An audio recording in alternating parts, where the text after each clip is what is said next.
get blocked. And what is really kind of amazing, I haven't told anybody this in my classes yet, is that we're coming up on all these 4-degree marks. So if you have any planets in your chart that are at 4 degrees, or really if they're at, say, 3 to 5 degrees, you're really, really feeling it. And so some of the people's charts I looked up today, I'm like, okay, they're being aspected by this 4 degrees.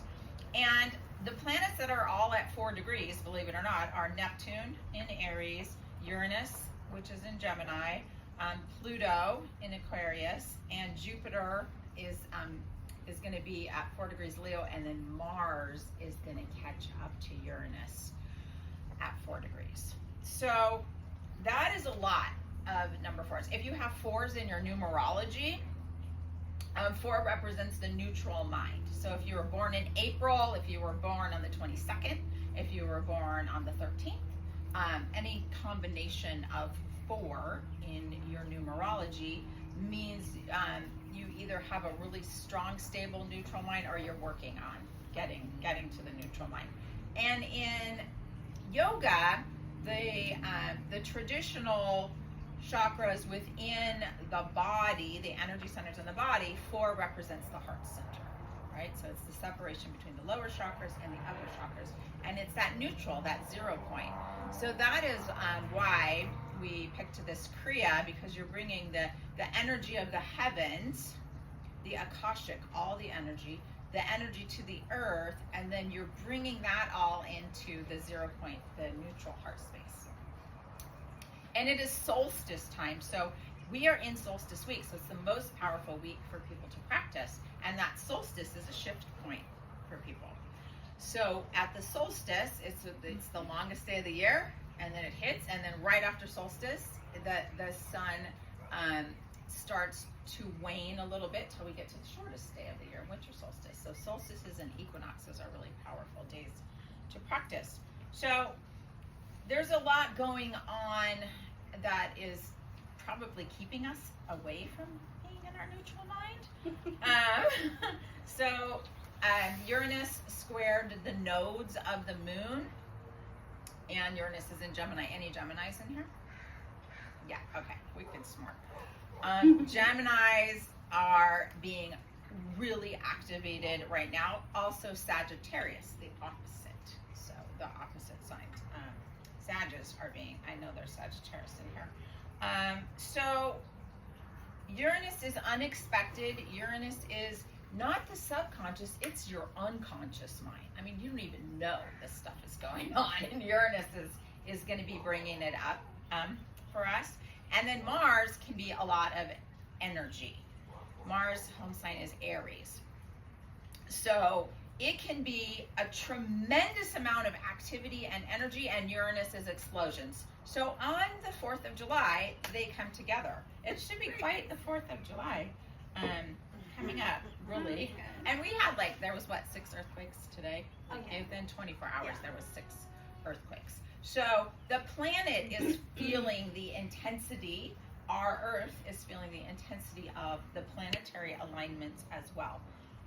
A really good thing happening that kind of counterbalances all that is Venus is trine Saturn. So trines are very supportive, sextiles are supportive, and squares and oppositions are more like hardship.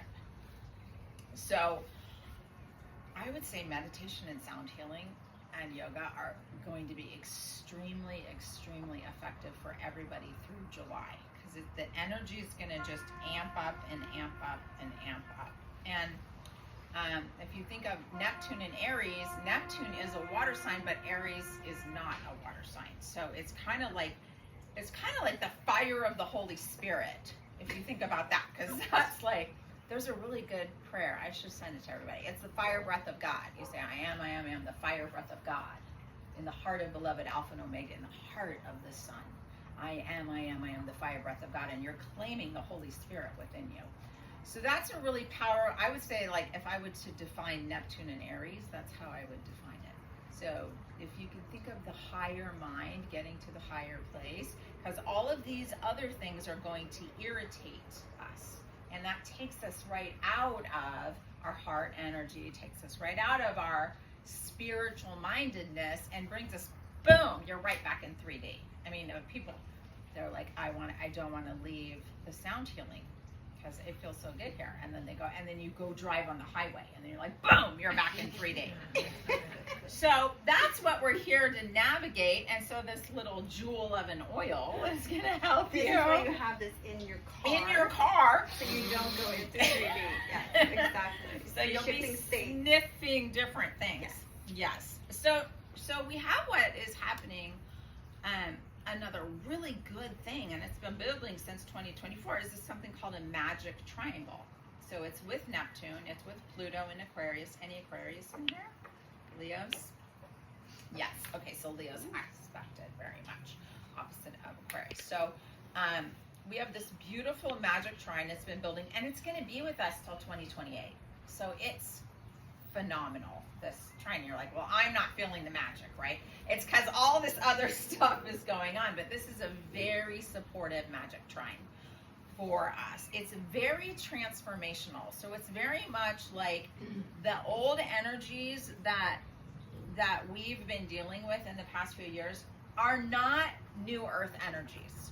So we have to go through all of this stuff to transform ourselves, to transform our lives, so that we're bringing a higher frequency to new earth, because that's what we all want, right? I mean, there's different ways of getting there. Some people want to blow up the government. Other people are going to go in a cave and meditate, right? And there's everything in between.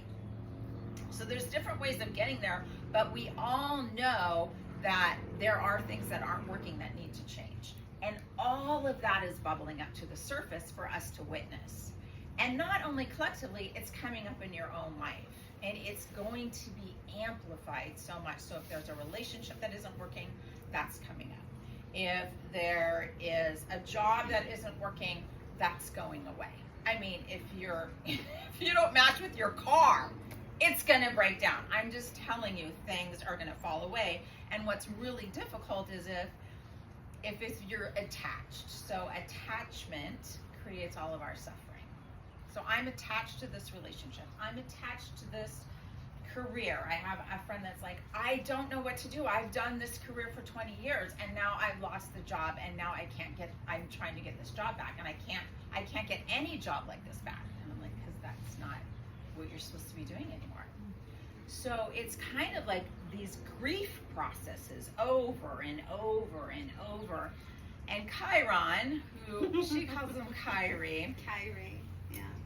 Represents your wound, your original wound that you came in to heal. And Chiron just went into Taurus. So we're going to get this little glimpse of Chiron in Taurus from now till September. Then it'll go back in Aries. Yay, fun. And then it'll come back toward the beginning of the year, and it'll be in Taurus for 8 years. So Taurus and Scorpio will be really activated, and the fixed signs, Leo and Aquarius. So what does Taurus represent? Taurus is your comfort, your security, your Taurus, all of our scarcity stuff is going to come up. All of our fears around money are going to be amplified huge. And just know that that's coming up for the collective, and it's coming for us personally. And to not get like really stuck in the fear, because everybody I talked to today was working on scarcity issues. Like, there's not enough, everything's too much, I can't do this, I can't make it work, this is falling away, what am I going to do? And into this huge fear. And that's what Chiron is showing us, is like, why do you have so much fear there? Usually it's how we grew up. So did anybody, like, you had to clean your plate when you, yeah, sorry, you had to clean your plate. Why? People are starving in Africa. Okay, so it's like, and then they're like putting a lot on your plate, and then you're like, I'm not going to eat those Brussels sprouts. And it's like, you can't leave the table unless you eat those Brussels sprouts because people are starving in Africa. And you're just, okay, well, that's in your DNA, because it was in their DNA, because they, my grandparents starved in the World War, and they came across on a ship, and all they had to eat was a salami. And I still remember that, and I caught myself telling my granddaughter that the other day. I'm like, oh no. And the guys, put that on her. Like, what if this was all you had to eat was a salami, right? But that's in us. That mindset is there. So we have to work with that. And so I'd say, like, if you're dealing with something, go to the opposite, because that's your lesson. If you're dealing with loss and grief, then your lesson is unity, unification. There is no separation, is your lesson. If you're dealing with fear, your lesson is love. If you're dealing with hate or betrayal is like acceptance. Where are you not accepting in your life? If you're dealing with poverty, that poverty mindset, then where else are you not feeling abundant? And you know the quickest way to shift to the poverty mindset, right? You know it. Your gratitude journal, what you're grateful for. And you just start writing and writing and writing what you're grateful for. All day long, if it takes it till you can get that shift. Because there's so much to be grateful for. And we take it for granted. I mean,